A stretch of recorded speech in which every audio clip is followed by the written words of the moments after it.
Good morning, one and all. This is Dr. Abhijit Singh Jadeja from BPCCS College, Kadisar Vishwavidyalaya. Friends, today's topic is .NET Framework Architecture. As in your screen, you can see that this is .NET Framework Architecture. As we earlier discussed, .NET support more than 36 programming language, but you find the latest things, .NET support about 70 plus programming language. So what do you mean of it? ये एक जैसा तैसा advantage नहीं माना जाता है, सबसे बड़ा एडवांटेज माना जाता है. सो हम लोग स्टार्ट करते हैं डॉट नेट फ्रेमवर्क.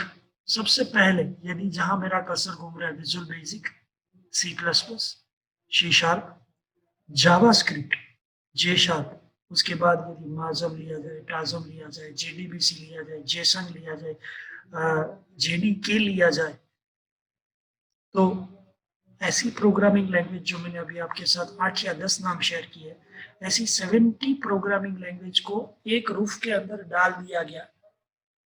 .NET के लिए सबसे बड़ा चैलेंज यदि कोई था तो वो ये था कि CLS कॉमन लैंग्वेज स्पेसिफिकेशन, और ऊपर के दोनों ब्लॉक जो ग्रीन कलर के हैं जहां मेरा माउस घूम रहा है, this is what about CLS. If you want to learn this CLS concept as a layman, is a very grassroots. You people know your mother tongue, Gujarati, your Rashtrabhasha Hindi, English, but it may be possible that you will go to Nepal, then Nepali, Burmi language is there, US, the English is there, but of course the language, accent, grammar, so many things are changed. If you want to go to France, then French. If you want to go to Spain, then Spanish language are there. So as a person, what do you think, how many language you can learn?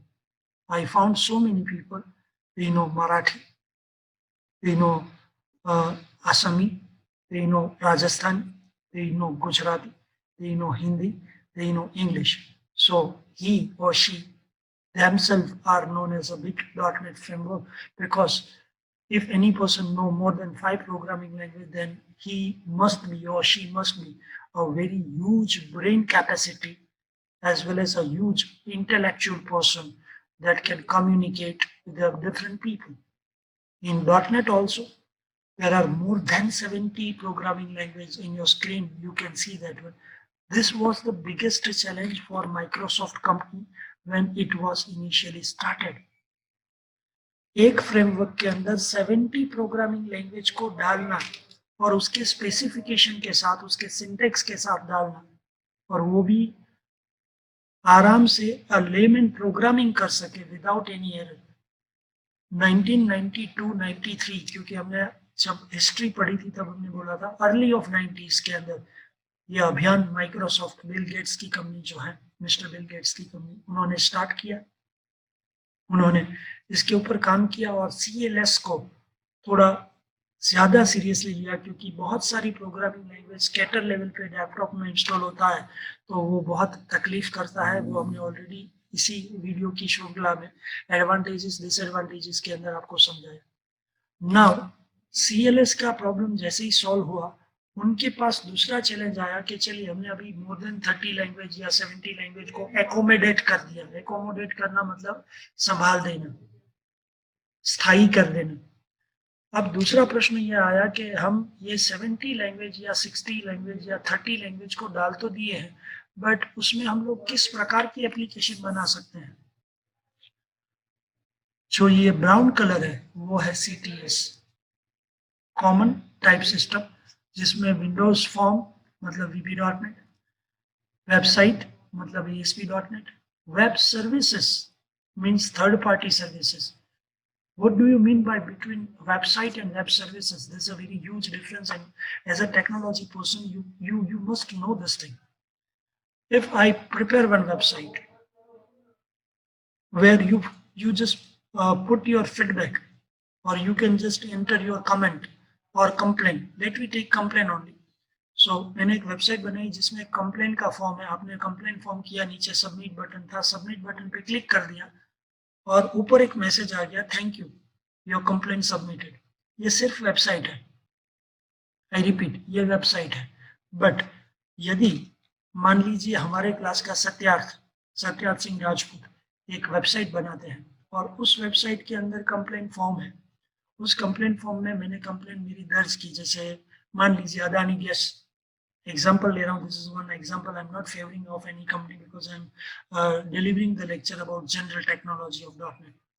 Adani gas का website बनाया सत्यार्थ सिंह ने और मैंने complaint दर्ज की, submit पे जैसे ही click किया, I will receive email, I will receive message SMS, और उस SMS में था अदानी गैस GPL CMPTL, और उसमें लिखा था hello doctor Abhijit Singh Jadeja, your complain ID is this and your complain is registered into Adani gas, और मान लीजिए सत्यार्थ सिंह की कंपनी है तो उनकी कंपनी में ये हुआ।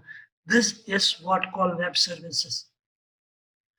वेबसाइट के साथ थर्ड पार्टी टूल जिसमें आपको ईमेल मिल जाए, मैसेज मिल जाए, जैसे आजकल आप शॉपिंग करते हैं फ्लिपकार्ट अमेजोन में, जैसे ही आप ऑर्डर नाउ कर देते हैं, बाई नाउ कर देते हैं, ऑर्डर प्लेस कर देते हैं, प्लेस ऑर्डर पे क्लिक कर देते हैं, you will receive your invoice in your email? Of course, yes. You will receive the message on your smartphone or Android? Don't. Yes. In that message, it is mentioned your hello, Abhijit, your order ID is this. Your order is successfully placed in amazon.co.in. Your product will be delivered in 3 to 4 working days. Thank you for the purchasing in Amazon. Happy shopping. For Amazon Prime, click on below link. The next example I would like to share with you guys is that what do you mean by web services? Web services means not only website, but in a general concept, if you are in ATM, bank ATM cabin, you withdraw some money from your saving account.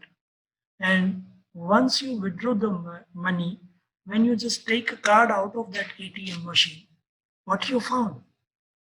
Yes, you found the message in your mobile, your account number this last के 3 digit दिखेंगे, is debited by 550 rupees on ATM.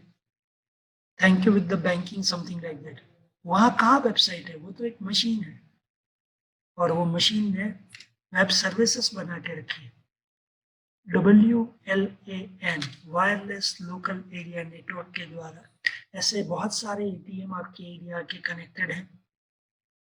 वो LAN man से connected है, man WAN से connected है, और wide area network जो machine के साथ इंटरनेट टेक्नोलॉजी से जुड़ा हुआ है, उस बैंक की वेबसाइट के द्वारा ये सब मैनेज हो रहा है।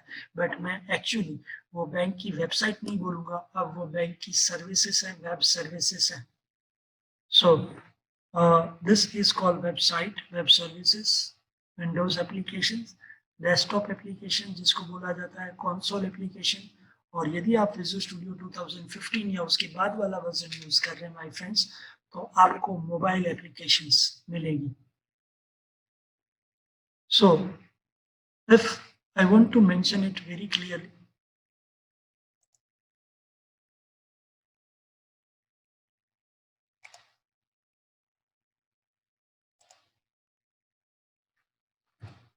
CTS common type system is this. कौन सी है वो कॉमन टाइप सिस्टम? देखिए आप, इसको मैं CTS कहूंगा। ऑफ कोर्स यस, ये जो कर्ली ब्रैकेट है इसको मैं CLS कहूंगा।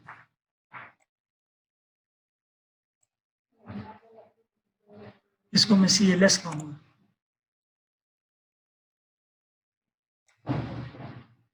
यहां से लेके यहां तक जो है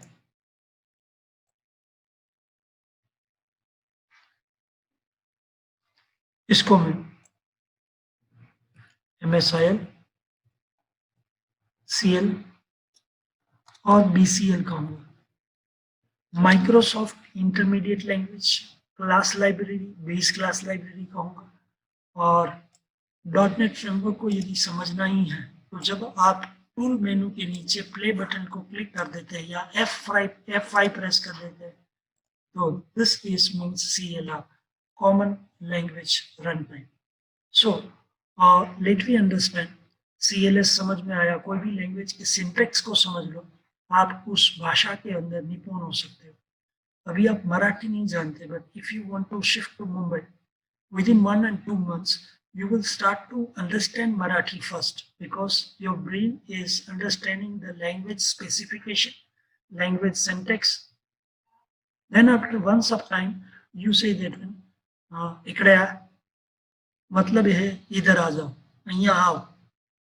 But now you start to speak because you understand, you start to understand the Marathi language के specification को जाना, उसके syntax को जाना, जिसको गुजराती में हूँ कहते हैं, वहां पे वो मैं और मैं का मी इतना भी होता है। तो उस तरह से आप फॉर्मेशन करते हैं और उस लैंग्वेज पे आप प्रभुत्व हासिल करते हैं। डॉटनेट ने भी ऐसा ही कुछ किया है। डॉटनेट ने 36 या 70 लैंग्वेज को सपोर्ट में लिया। फिर टाइप आया, कंसोल एप्लीकेशन बना सके, डेस्कटॉप एप्लीकेशन बनाया जा सके, वेब बेस्ड एप्लीकेशन बनाया जा सके। ये CTS है जो मेरा अभी ब्लू कलर का Windows form website web services में दिख रहा है। अब जो चीज़ है वो बहुत इंपॉर्टेंट है, क्योंकि आप लोग अच्छी तरह से जानते हैं और आपने ऑलरेडी ये काम कर लिया है। तो मैं ये कहूँगा कि जब हम प्रोग्रामिंग करते हैं तब लाइब्रेरी बहुत इंपॉर्टेंट है। माइक्रोसॉफ्ट इंटरमीडिएट लैंग्वेज लाइब्रेरी, जिसको MSIL कहा जाता है।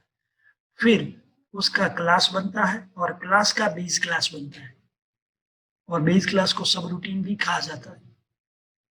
आज हम लोग देखेंगे प्रोग्रामेटिकली, प्रैक्टिकली भी देखेंगे, ताकि आप लोगों को डॉटनेट फ्रेमवर्क आसानी से समझ में आ जाए। और जब मान लीजिए आपने डिजाइनिंग कर दिया, कोडिंग कर दिया, और हम लोग जानते हैं you people learn even odd program, prime number program, swapping number program, so many programs we completed by message box example and all. Where MSIL is there? Yes. CL is there? Yes. BCL is there? Yes.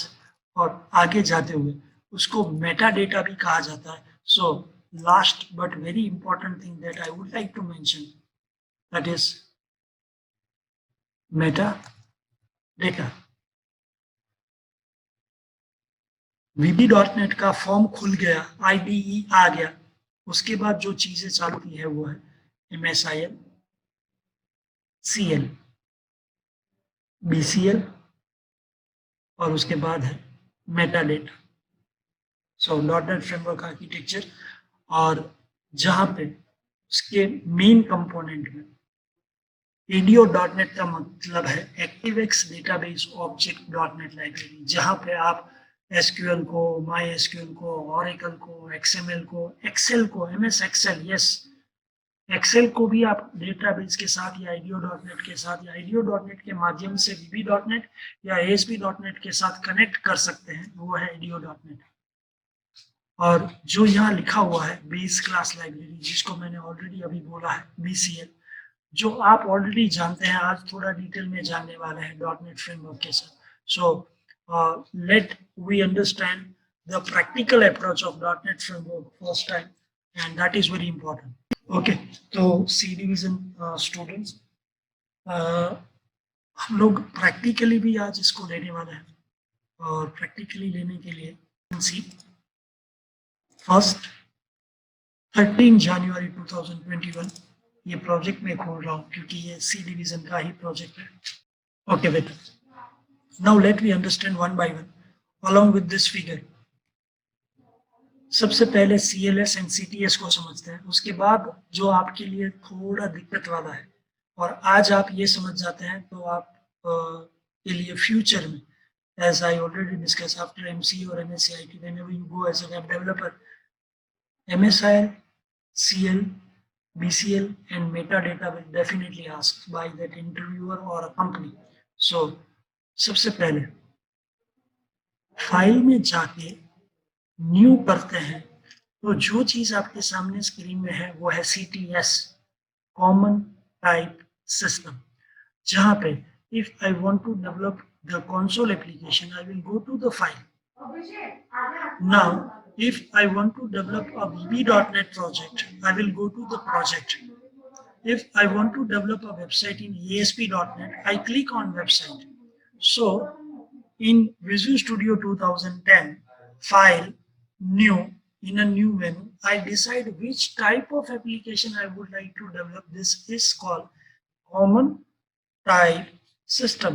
Dot net ने file में new menu में कुछ ऐसा कर दिया है जिसने ये डिसाइड कर दिया है कि एक रूफ के अंदर आप डोज बेस्ड कंसोल एप्लीकेशन भी बना सकते हैं, डेस्कटॉप एप्लीकेशन VB.NET भी बना सकते हैं, वेबसाइट ASP.NET भी बना सकते हैं, वेब सर्विसेज भी बना सकते हैं, and Microsoft team that I already discuss कि यदि कोई बड़ी वेबसाइट है तो वेब डिजाइनर अलग होते हैं, डेवलपर अलग होते हैं, वगैरह वगैरह वगैरह। तो ये था ये CTS और इसको कहते हैं common type system. Now if I click on project, because इस सेमेस्टर में हमारे पास विजुअल बेसिक VB.NET है, तो बेटा न्यू प्रोजेक्ट में जहां मेरा अभी कर्सर घूम रहा है, राउंड कर रहा है, वो है बेटा CLS, common language specification. Visual basic, visual C#, जो ASP.NET में हम लोग विजुअल बेसिक नहीं लेने वाले हैं, सेमेस्टर 5 में हम विजुअल C# ही पढ़ने वाले हैं। Visual C++, visual F+, J#, बहुत सारी लैंग्वेज है, बट इसके इंस्टॉलेशन को मैंने कस्टमाइज किया, इसलिए सभी लैंग्वेज आपके सामने दिखती नहीं है। ADO.NET के अंदर डेटाबेस के अंदर SQL सर्वर इसमें इंक्लूडेड है।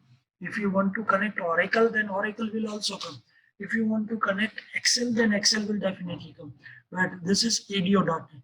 So common language specification आपके सामने ये रहा।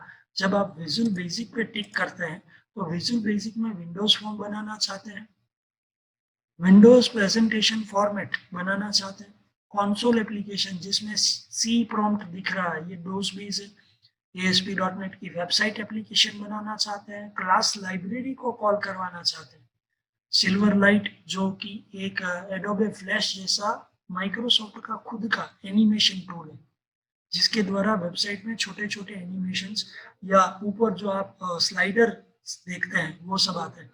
तो बेटा यहाँ पे जब आप ब्राउज करके, हमने जैसे ही F ड्राइव में जाके C डिवीजन में जाके आप देख सकते हैं, यहाँ VB में गया था, फिर डिवीजन C बना था, और जिस तरह से हमने एक नया प्रोजेक्ट लिया था उस टाइम पे आपने CTS common type system clear कर दिया, CLS जिसमें आपने ये तय कर दिया कि विजुअल बेसिक मेरी लैंग्वेज है और विजुअल बेसिक के द्वारा ही मैं आगे बढ़ पाता हूँ। So this is what CLS, common language specification. So I cancel this.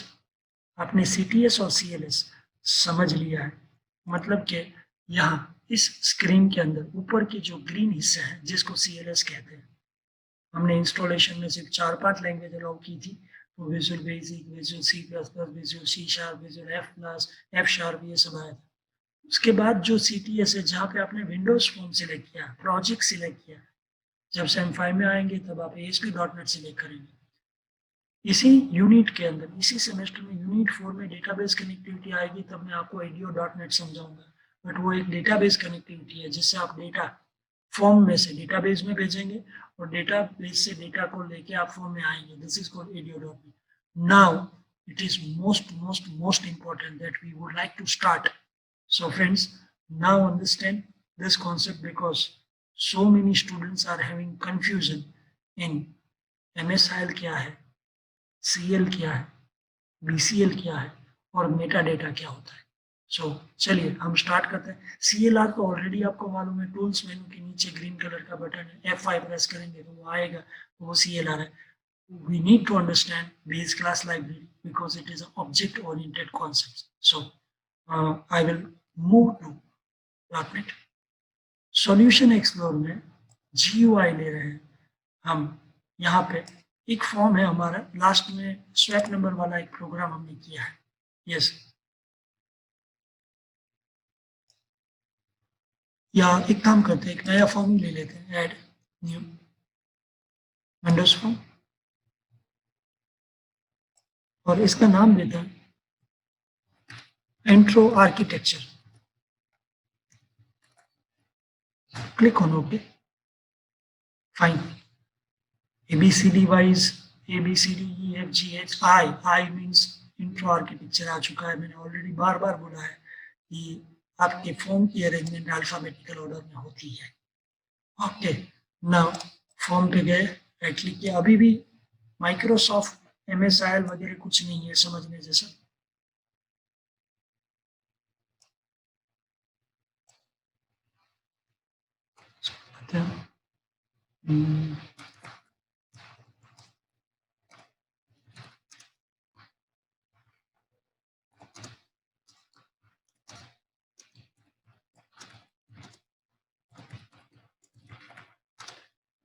I type learn MSIL, CL, BCL and metadata. Form का नाम ही यही दे दिया। अब जो चीज़ है वो माइक्रोसॉफ्ट इंटरमीडिएट लैंग्वेज की शुरुआत है, सो ध्यान रखिएगा। टूल बॉक्स में जाके मुझे जो जो टूल चाहिए उस टूल के ऊपर से जो काम हो रहा है, दिस इज कॉल्ड MSIL। मैंने यहां से एक बटन लिया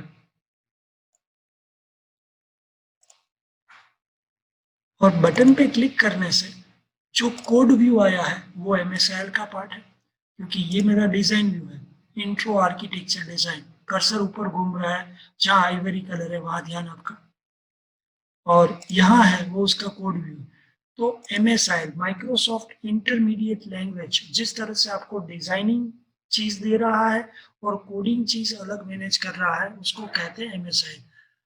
अब ये बटन की क्लिक इवेंट पे मैं एक सिंपल सा मैसेज लिखना चाहूंगा, MSG बॉक्स। और जब मैं MSG लिख रहा हूँ तब जो एक पॉपअप मेनू आ रहा है जिसमें पर्पल कलर का MSG बॉक्स दिख रहा है, ये है metadata, an object that tell about itself, जिसके कारण आपको हमेशा हेल्प मिलती है। फिर आपने कैलकुलेटर किया, प्राइम नंबर किया या इवन ऑड किया, this is called Meta data. जब आप कोडिंग कर रहे हैं तब आपको हेल्प मिले जिससे आपकी एरर कम हो जाए। Message box, this is button click event. फिर से मैं डिजाइन में गया और मैंने फॉर्म पे डबल क्लिक कर दिया। ओ माय गॉड, फॉर्म का नाम क्या था? इंट्रो आर्किटेक्चर अंडरस्कोर लोड, उसकी इवेंट आ गई, लोड इवेंट। और यहां मैं लिखना चाहूंगा MSG box, this is my form load event. अब सॉल्यूशन एक्सप्लोर में जाएंगे, प्रोजेक्ट पे राइट क्लिक करेंगे, प्रॉपर्टी करेंगे, इंट्रो आर्किटेक्चर को सिलेक्ट कर देंगे स्टार्टअप फॉर्म में, और टूल्स मेनू के नीचे ये ग्रीन बटन या F5 है जिसको CLR कहा जाता है, उस पर क्लिक कर देंगे। भाई सबसे पहले ये देख लो, फॉर्म लोड होने से पहले एक इंस्ट्रक्शन बॉक्स आपके सामने खुला है, मैसेज बॉक्स, जिसमें लिखा है this is my form load event. अरे वाह, अब बटन दिख गया, फॉर्म दिख गया। फॉर्म से पहले, फॉर्म लोड होने से पहले जो चीज होती है उसको कहते हैं फॉर्म की लोड इवेंट। अब मैं बटन पे क्लिक कर रहा हूं तो देखो this is button click event. मैं यहाँ पे दो ही चीज समझाऊंगा। MSIL का मतलब है ये डिजाइन व्यू, और डिजाइन व्यू से कोड व्यू में जाना। डिजाइन में सिर्फ हम लोग प्रोग्रामिंग का स्ट्रक्चर बनाते हैं, डिजाइन बनाते हैं। This is called Microsoft intermediate language, जहां आपको कोई कोडिंग नहीं करना है, नो। बट जब मैं बटन पे डबल क्लिक करता हूं तो उसकी इवेंट अपने आप बन गई है, बटन की क्लिक इवेंट अपने आप आ गई है। देखिए, जब मैं फॉर्म पे डबल क्लिक कर रहा हूं तो फॉर्म की लोड इवेंट अपने आप आ गई है। तो भैया डिजाइन व्यू और कोड व्यू को सेपरेटली मैनेज करने की जो एबिलिटी है, उस एबिलिटी को MSIL कहेंगे, माइक्रोसॉफ्ट इंटरमीडिएट लैंग्वेज, जिससे डेवलपर को टेंशन ना हो, डेवलपर आराम से ये दोनों स्ट्रक्चर को समझ सके। अब what is CL, what is BCL?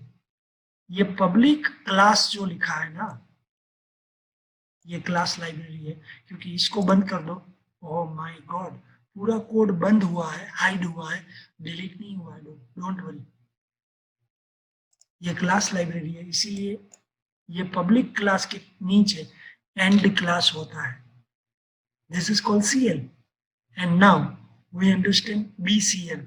Base class library, class का बेस बना के जिसको प्रोग्रामिंग के अंदर इंटरेक्ट किया जाए, this is called BCL.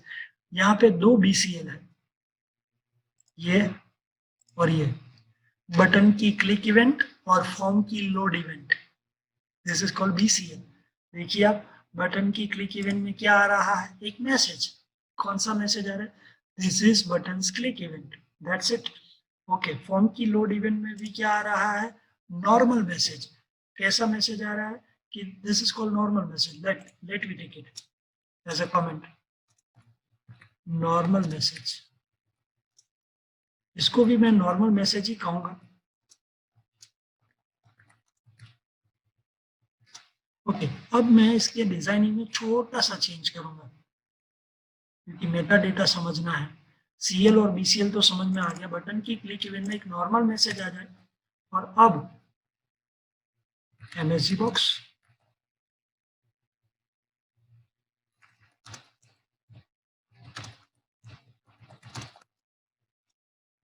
Name is equal to, या प्लस ले लो तो भी कोई प्रॉब्लम नहीं, text box one dot text. ये जो आ रहा है वो मेटा डेटा है। मैं प्रोग्राम को रन कर रहा हूँ, मेटा डेटा समझाने की कोशिश।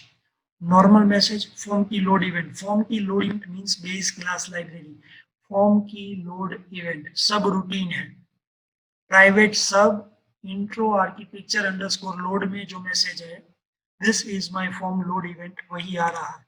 अब फॉर्म लोड हो चुका है, फॉर्म लोड के अंदर मैं बटन पे क्लिक कर रहा हूँ, बट बटन पे क्लिक करने से पहले मैं यह लिख रहा हूँ युगवीर।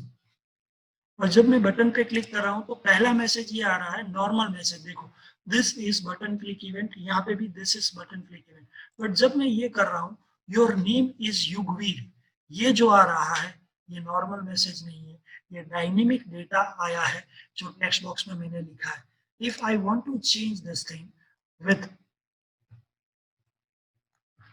Doctor Abhijit, and when I click on it, this is again a normal message, but this is metadata, an object that tell about itself. Text box में डाली गई वैल्यू ही यहाँ कैरी ऑन हो रही है, this is metadata and metadata message कहा जाता है इसको।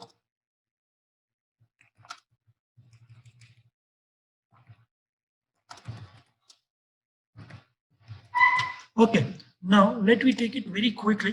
टूल बॉक्स लिया, यहाँ से कॉम्बो बॉक्स लिया, ये टूल आपके लिए नया है, इसको मैंने ड्रैग एंड ड्रॉप किया, राइट क्लिक किया। ओके, राइट क्लिक नहीं करूंगा, मैं रन करूंगा। लोड इवेंट आई, यहाँ देखो कुछ नाम नहीं है। अब मैं यहाँ पे नाम लेना चाहता हूँ और नाम के द्वारा मेटा डेटा से डायनेमिक डेटा को समझाना चाहूंगा। राइट क्लिक, प्रॉपर्टी, प्रॉपर्टी के अंदर यहाँ पे एक आइटम्स नाम की प्रॉपर्टी है, देखिए बेटा ये आइटम्स, इस पे क्लिक किया, Aditya Satyarth Pankti Haini Abhijeet Yugved. I click on okay और अब मैं इस पे डबल क्लिक कर रहा हूँ। ओ माय गॉड, तीसरा बेस क्लास लाइब्रेरी और तीसरी इवेंट आई है। तीसरी इवेंट में देखो मैं क्या कर रहा हूँ, एमएसजी बॉक्स लिया, इन्वर्टेड कॉमा में you select equal two plus combo box one dot text. और अब मैं जो आपके सामने रिप्रेजेंट कर रहा हूँ, सबका ध्यान यहाँ पे बेटा, सबका, फॉर्म की load event normal message, form आया है, फॉर्म के अंदर मैं यहाँ पे किंजल डाल रहा हूँ, बटन की click event normal message, Meta data जो डायनेमिक डेटा है वो लेके आया है, मैसेज आया है। और अब देखिए यहाँ पे सब नाम आ चुके हैं, उस नाम में मैं सिलेक्ट कर रहा हूँ पंक्ति, और जैसे ही पंक्ति को सिलेक्ट कर रहा हूँ pure Meta data, you select पंक्ति।